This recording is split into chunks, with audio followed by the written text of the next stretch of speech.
came to Jesus just as I was. God's gonna trouble the water. Weary and wounded, my heart was sad. God's gonna trouble the water. I found in him a resting place. God's gonna trouble the water. And right now my soul and my heart so glad. God's gonna trouble the water. That's why I tell you, Wade in the water. come on. Wade in the water, children. Wade in the water. God, God's gonna trouble the water. God, Gonna trouble the water. God's Gonna trouble the water.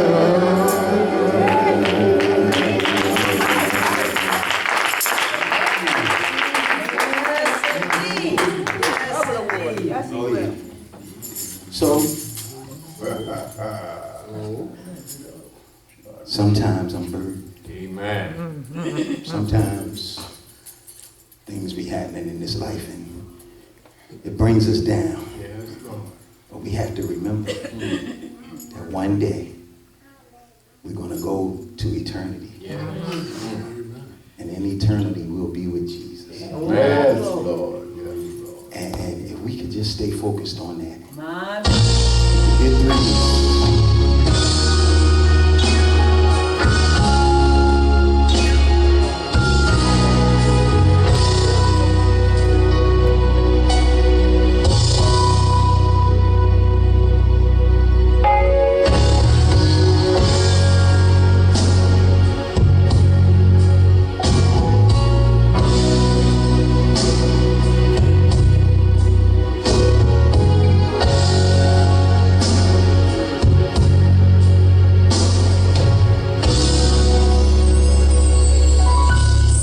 Sometimes I'm burdened,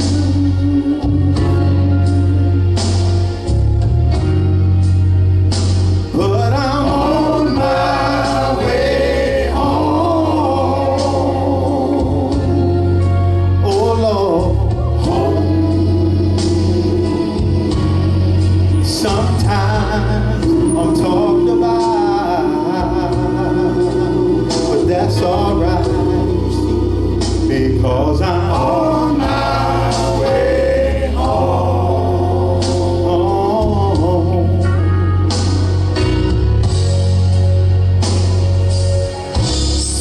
Sometimes I'm falsely accused.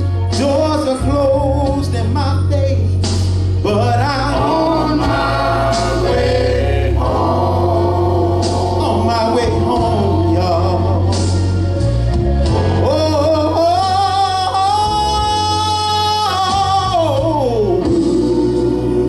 Sometimes my way is hard, but I'm not gonna let it bother me because I'm on my way home. Yes, I am, and I'm going to rest in peace forever. Yes, I will. Yes, when I get home. When I get home. When I get home.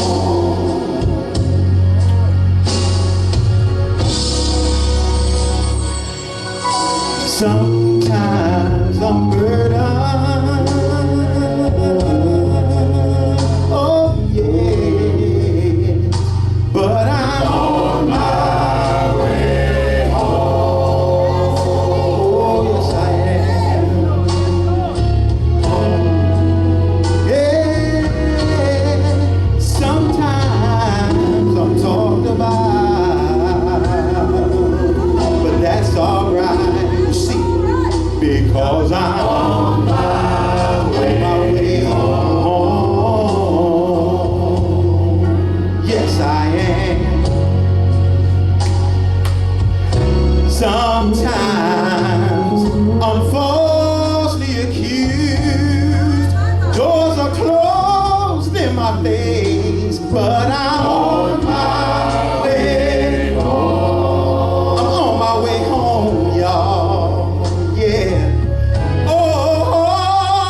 Bless the Lord when I get home. Hallelujah. Hallelujah in this place. Bless the Lord, oh my soul, and all that is within me. Bless his holy name. Bless the Lord, oh my soul, and forget not his benefits. It is good to be in the house of the Lord on today. I don't know about anybody else, but it is just good to be here and to hear the saints sing, oh glory, and give glory unto God, to hear the prayers go up and to hear the scriptures read. It is good to be in the house on today. And it is always good to come on over to New Rehoboth and to be here with family. Yes, bless God. Bless God when you got a family that not only knows how to worship God, but they rely on the worship of God to sustain them year after year, day after day, month after month, hour after hour. Because I don't know about you, but it is in him we live and move and have our being. We can't make it. We cannot make it without him. I don't care what kind of vitamin pack you doing. I don't care what kind of juice pack you got going on. I don't care what, what things you're doing to lift up your spirits. Here's the thing I know, that without God, you can't do anything. Without God, you can't take your next breath. Without God, you can't make your next move. Without God, you don't have your next thought. Without God, you can't take your next blinking of the eyes. You can't talk. You can't walk. You can't think. You can't act. Without God, you can't do anything. So I'm just so glad. So glad. Old folks used to say, he woke me up this morning. He woke me up. Now, not the alarm clock. Not somebody else's call, but he woke me up. They said he touched me with his finger of love.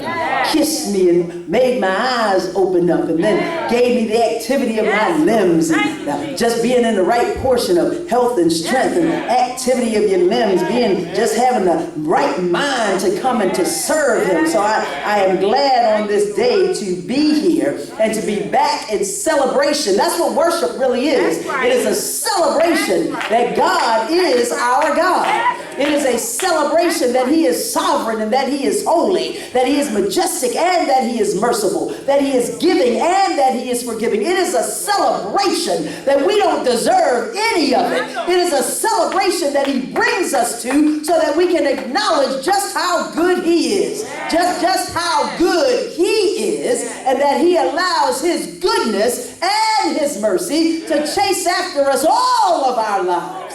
Oh, glory in this place on today. Glory, glory, glory. So glad to be here. If you will, turn over to the book of Matthew, the gospel according to Matthew.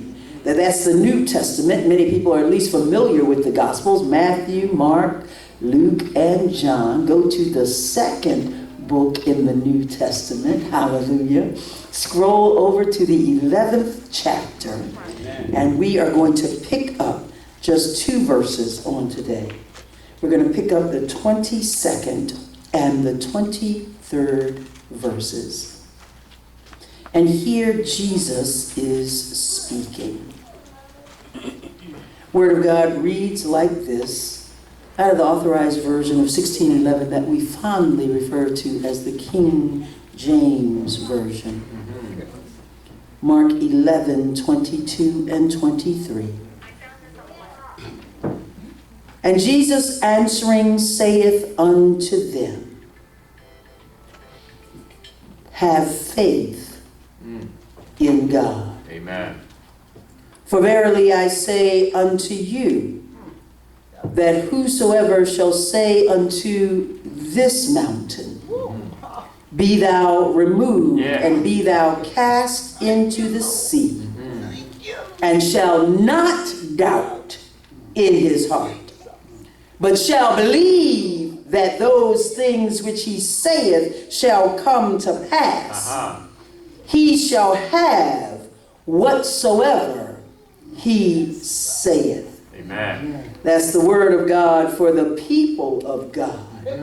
Thanks be to God. And if we could on this morning, just look at these verses under the lens, faith, not fear. Amen. Faith, not fear.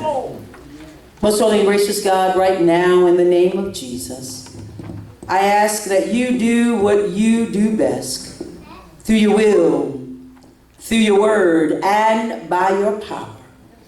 In the name of Jesus, who is the Christ, the matchless Lamb of God, the very high priest of glory. It is in his name we pray. Amen. Amen. Geographically, you all, it is estimated that 20% of the Earth's surface is covered by mountains. Categorically, there is no state in these United States that do not have mountains. Whether it's called a hill, a point, a peak, a ridge, or a range, the chances of your encountering a mountain in the course of your travels are not only possible, but statistically speaking, you should expect that at some point in your life, you will physically run into a mountain. Amen. In like manner, as you travel the highways and byways on this earth, what do you think is the likelihood you will encounter some mountain on the highway to heaven? Just think about it. Just think about it. In the course of a given year, which has 365 days, even if you just encounter the estimated 20% of mountains, that means 1 in 5. That actually means that on an average of every 5 days, you could expect to meet with some obstacle. Amen. Statistically speaking, at a minimum, there are 73 days in any given year where you will most likely be presented with some difficult terrain. Amen. And here's the catch for many, Pastor. Since the only times that folks come for another feeding and filling of the gospel is on Sunday morning, and there are only 52 Sundays in a year. That means you come into the every single new year when you're 21 days short of the needed messages for managing, maneuvering, or marching over just the 20% of the mountains you are destined to encounter on a regular. How can you expect to move forward in a new season when you already showed up short? All right. Wow. Come on. In this selected text of Mark 11, 22 and 23, Jesus clearly provides the who, what, when, where, how, and why of mountain management, mountain movement, and mountain miracles. All right. And look, y'all, he starts off with the solution. Because just in case somebody gets distracted in the latter part of his discourse, he doesn't want anybody leaving without being in possession of the bottom line. And while the songwriter might have penned, "Let me tell you how to move a mountain," they actually got the answer from Jesus, Yes. who says in Mark 11:22, "Have faith in God." Yes. Yes. Amen. Yes. Have faith in God. This simple answer from the itinerant preacher of Galilee is still the only successful solution to offer today. Just have faith in God. You're about to start a brand new school year. Have faith That's right. in God. You're worried about what your kids will encounter. Have faith in God. You're about to start a new work week. Have faith in God. You're not sure how the electricity is going to get paid. Have faith in God. Your cupboards are kind of bare right now, but have faith in God. You don't know what diagnosis you're going to meet at the doctor's this week, but have faith in God. Have faith. Because see, faith is is not some intangible idea or concept that has no form or substance. Faith is not a trick of smoke or mirrors. Faith is not merely a reflection. Faith is not just a set of good thoughts or simply comprised of well-spoken opinions.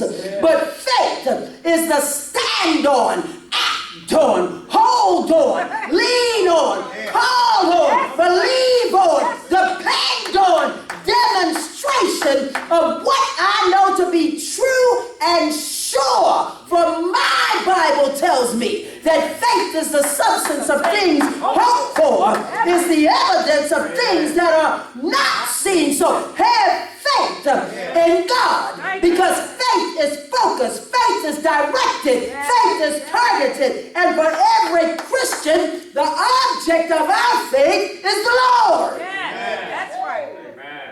Have faith in God, because faith is the demonstration of proven connectedness, where you never have to guess if God will show up. You just stand on tiptoe anticipation to know how he'll show up. It's not if he'll do it, but won't he do it? Won't he make a way? Won't he fight your battles? Won't he heal you? Won't he deliver you? Won't he lift you? Won't he hold you? Won't he make your enemies behave? Won't he do it? Have faith in God. For every mountain and for every valley, have faith in God. That's why Christians really can boldly proclaim out of Psalm 27 that the Lord is my light and my salvation. Whom shall I fear? The Lord is the strength of my life. Of whom shall I be afraid? When I have faith in God, can't nobody do me like Jesus. When the wicked, even my enemies and my foes, come upon me to eat up my flesh, they stumble and they fall, because I got faith in God. Though an host should encamp against me, my heart shall not fear.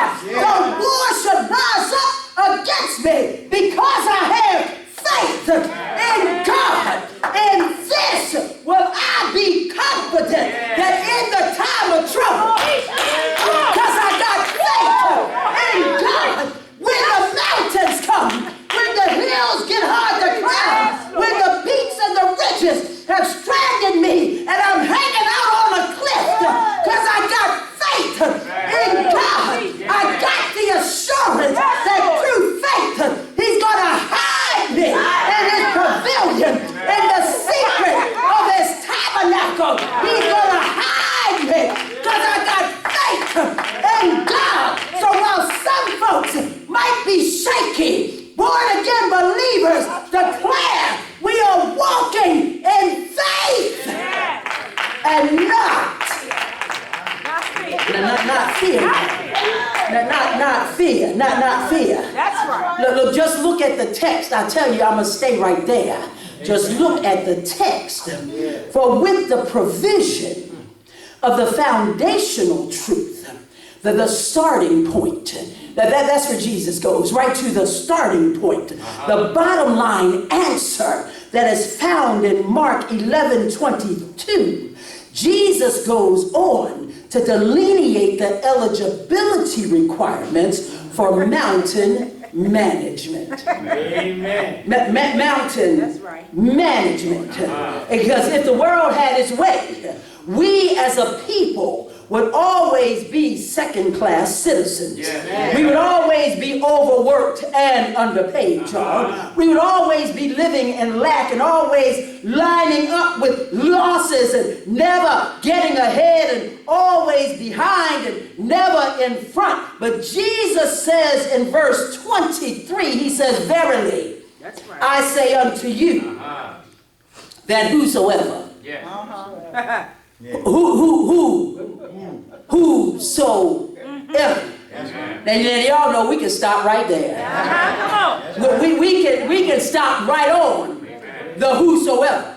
Because see, whosoever is the categorical classification of the comprehensive community. Let me say that it's the categorical classification of the comprehensive community. You say, what do you mean, Carmi? That means anybody. That means everybody. Whosoever includes all those folks that somebody had written off as nobody, and Jesus came along and made somebody. It is those had left behind and said, we ain't going to have nothing to do with it, but God comes along and uses you for his glory. It is the folks that put down, but then God comes along and lifts up. And while a man might look to give you a title, Jesus always gives you a testimony.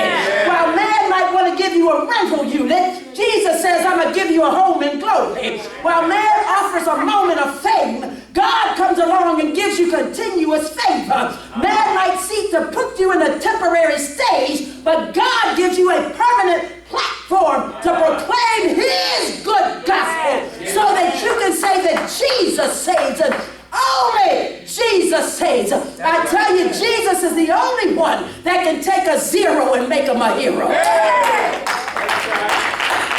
When you have what? Faith in God. And I don't know about y'all this morning, I'm just glad just to be a whosoever. I'm glad to be a whosoever. That's the first verse we always learn. John 3:16. For God so loved the world that whosoever, what? That he gave his only begotten Son, that whosoever believeth in him should not perish, but what? Have everlasting life. Everlasting life. My whosoever status makes me eligible for eternal life. My whosoever status makes me eligible for eternal joy. My whosoever status makes me eligible for forgiveness. My whosoever status makes me eligible for favor. My whosoever status makes me eligible for salvation and adoption, redemption and regeneration, reconciliation and justification, transformation and sanctification. And whenever God calls me home, because I'm going there, I'm going to be ready with my whosoever ticket in my hand, because I'm walking in faith.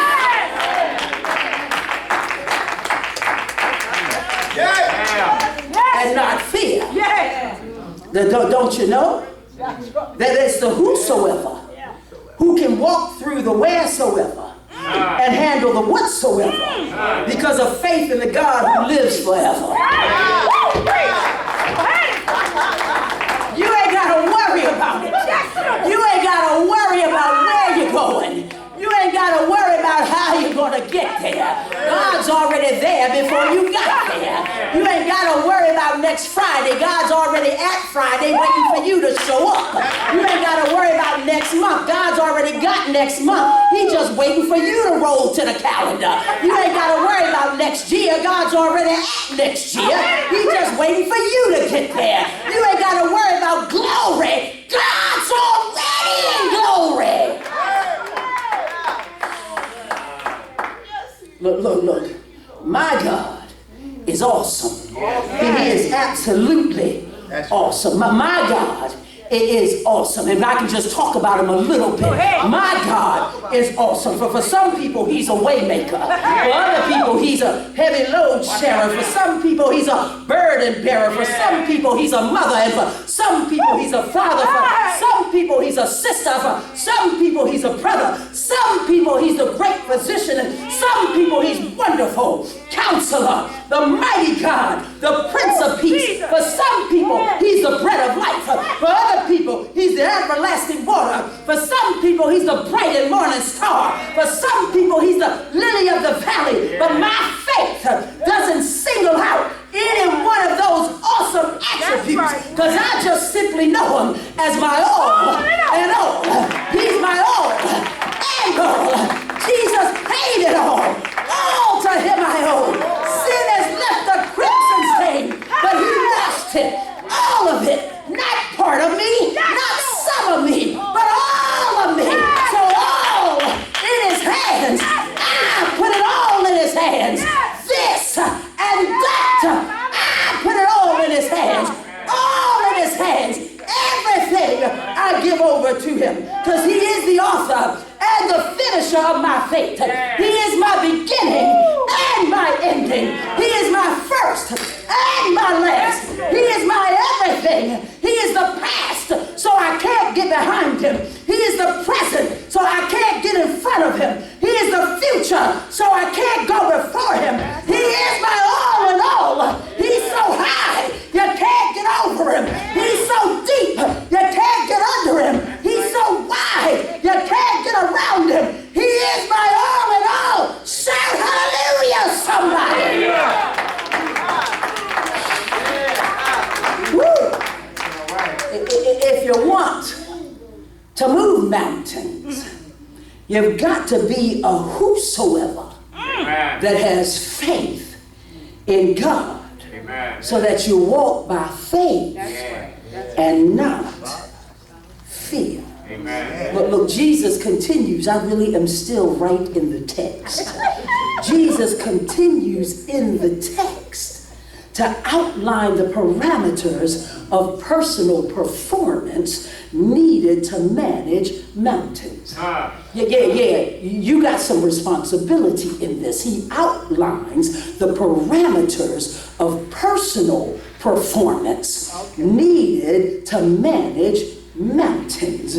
Because Jesus says, whosoever shall say unto this mountain, be thou removed and be thou cast into the sea.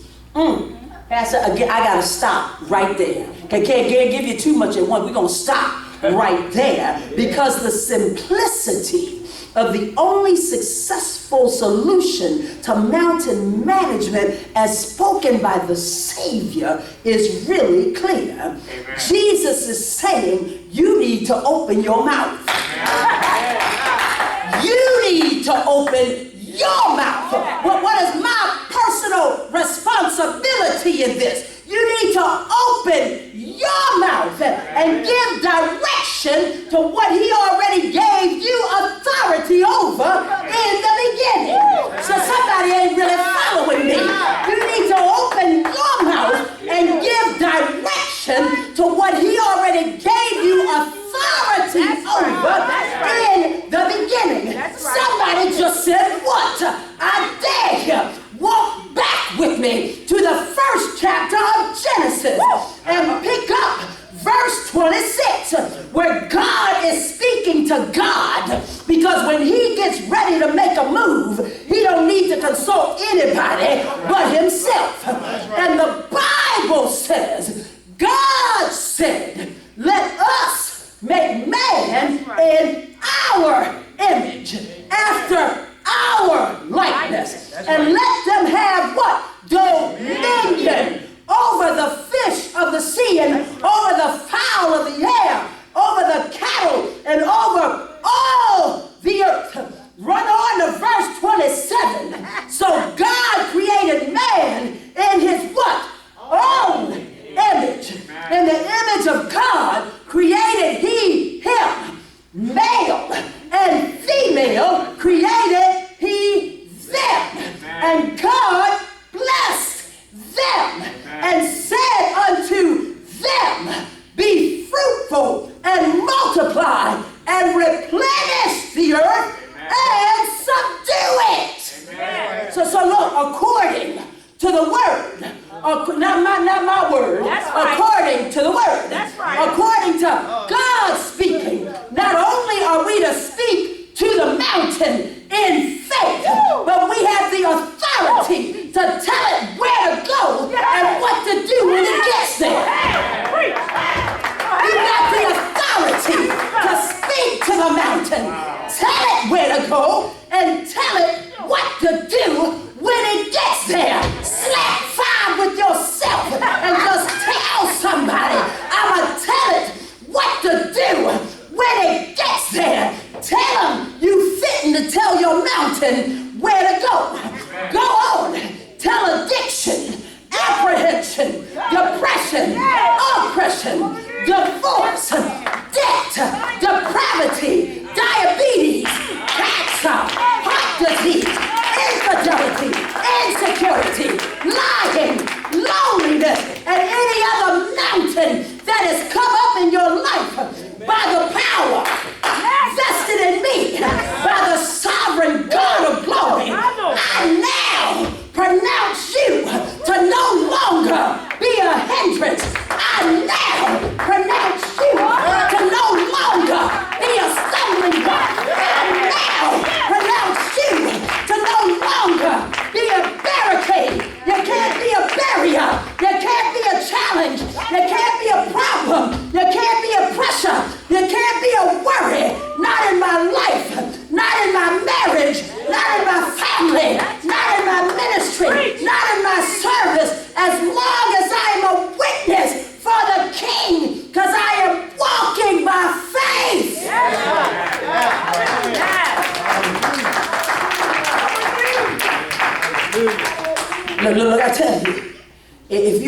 able to overcome evil with good. You can do it if you just speak the words. Amen. If you just speak the words. He said, have faith in God. He told you, whosoever will speak. That means you have faith in God, so that the whosoever can speak. But the whosoever, you gotta open what? Your mouth. You have to speak the word of the Lord over your life and over your situation.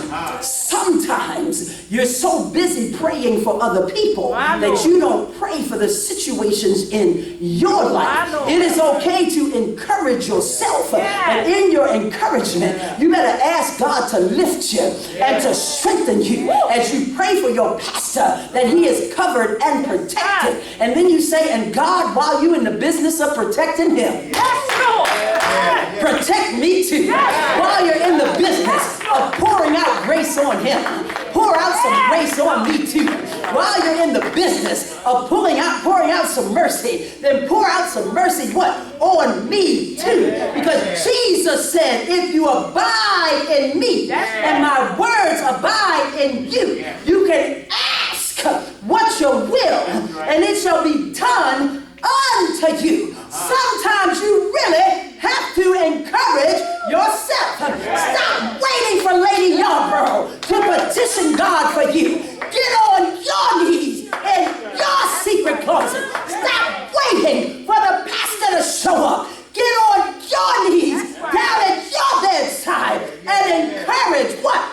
Yourself. Speak power to your calamities and peace to your chaos. Speak purpose to your pain and promise to your present. Speak favor to your failures and grace to your grief.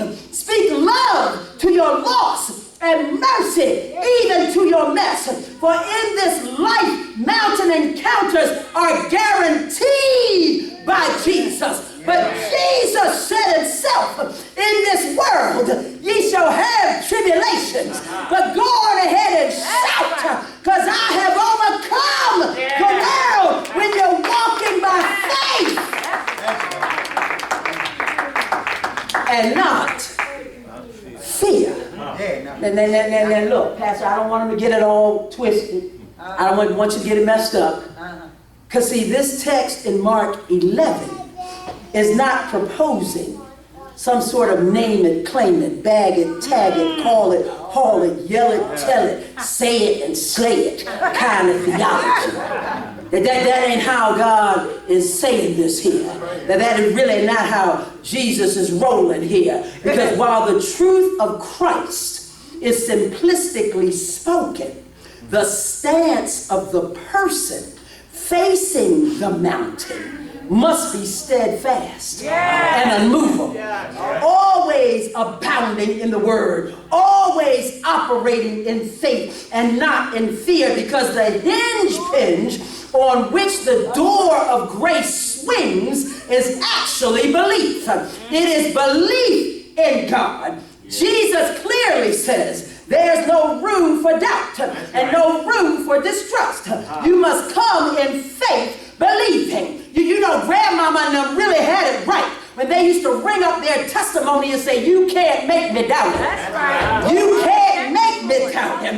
You can't make me doubt him, because I know too much about him. So you can't make me doubt him. In my heart, it's like, I'm on my way up and I can't turn around. I'm on my way to higher ground. For when it comes to moving mountains, she might not be able to even spell prerequisite, but she sure enough lived by the prerequisite of Hebrews 11:6, which declares without faith it is impossible to please him. For he that cometh to God must believe that he is, and that he is the rewarder of them that what? Diligently seek him. Belief is required to come to God. But belief Because without it, you can't get close. You can't approach. You can't occupy his space or even hope to gain his attention unless you believe that he is God. Not a God or some God or one of many gods, but God all by himself. God that don't need no additions. God that don't work in subtractions. God who is the sovereign creator of heaven and earth, the one who spoke and the world was formed, the God who hung the sun, moon, and stars in place, the God who separated the land from the sea, the God who created the firmament in the heavens, the one who called both the fowl into existence, the one who spoke and plants and herbs and everything sprung up, the one who formed man out of the dust of the ground, and when he was finished, the only one who declared everything that he made was good.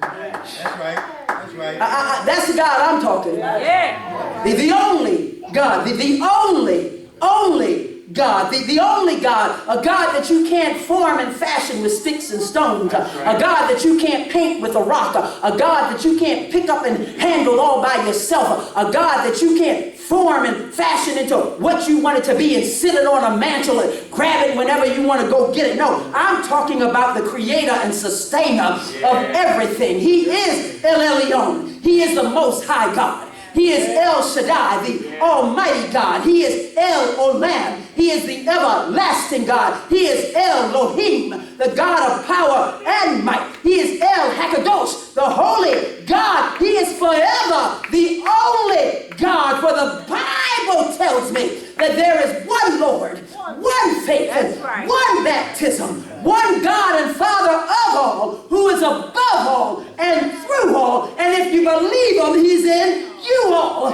So when you go to meet your mountain, go in faith, believing while the situation might seem impossible. Here's what we know: with God, all things are possible. I dare you just to ask him for what is on your heart, to ask him for deliver on the promises that he said, to ask him to give you what he said you would have for you, just to ask him. I dare you, there is nothing too hard for God. Nothing too hard for God.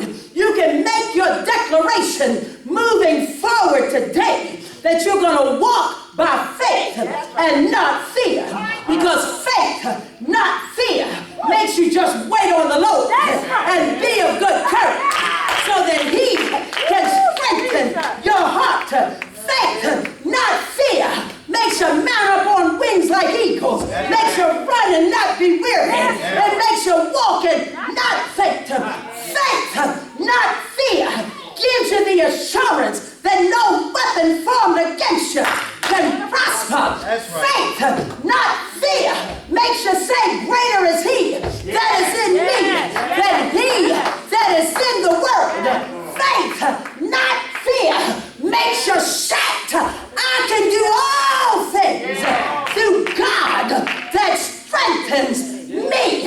And just when you think that you can't make it, just when you think that you can't go on any further, the Lord will just let you rewind over your life just a little and go back to a time when he brought you over and when he brought you through. He'll let you go back to a time when he healed your body and altered the diagnosis. He'll go back to the time when there was zero in your bank account, but he brought you all the way through.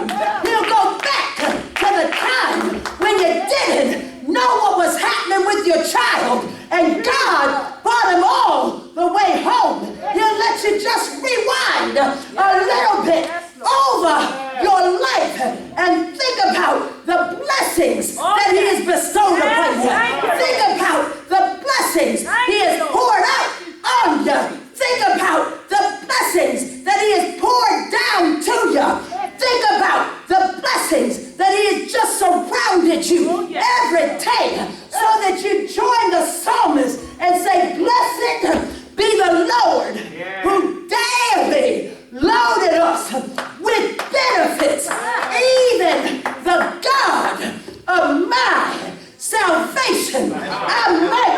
not look like a whole lot to some folks.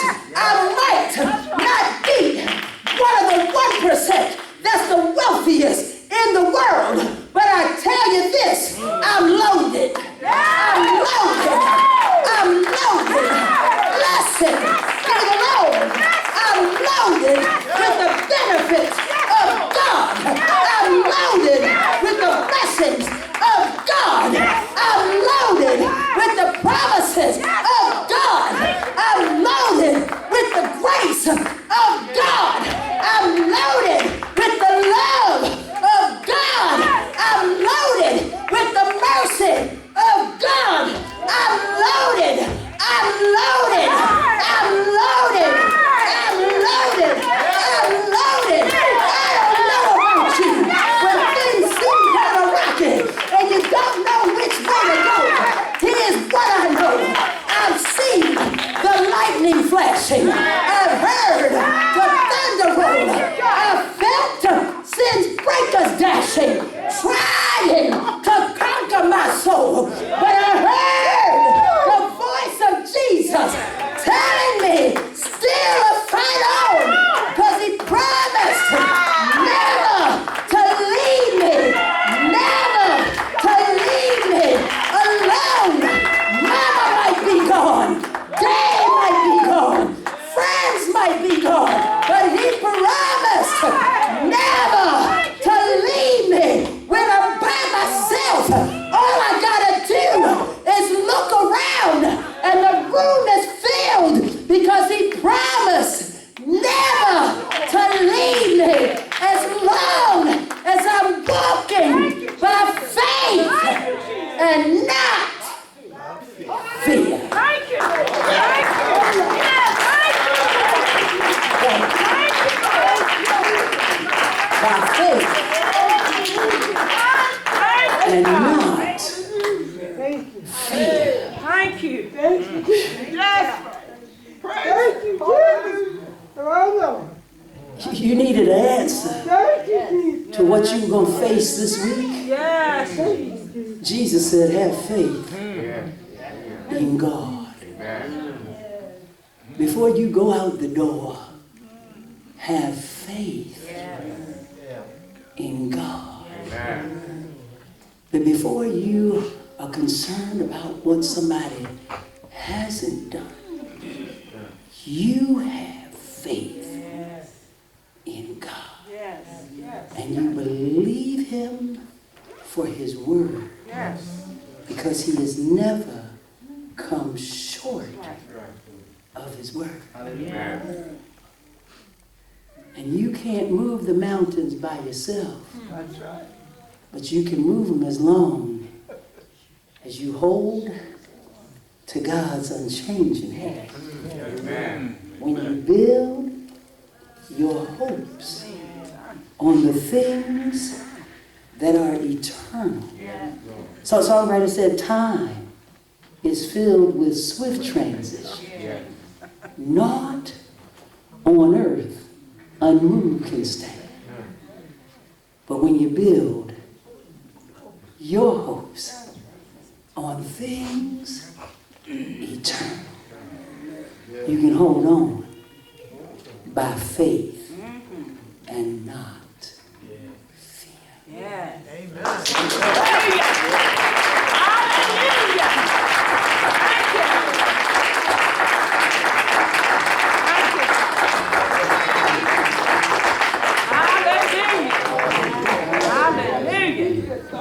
Let's give God some praise.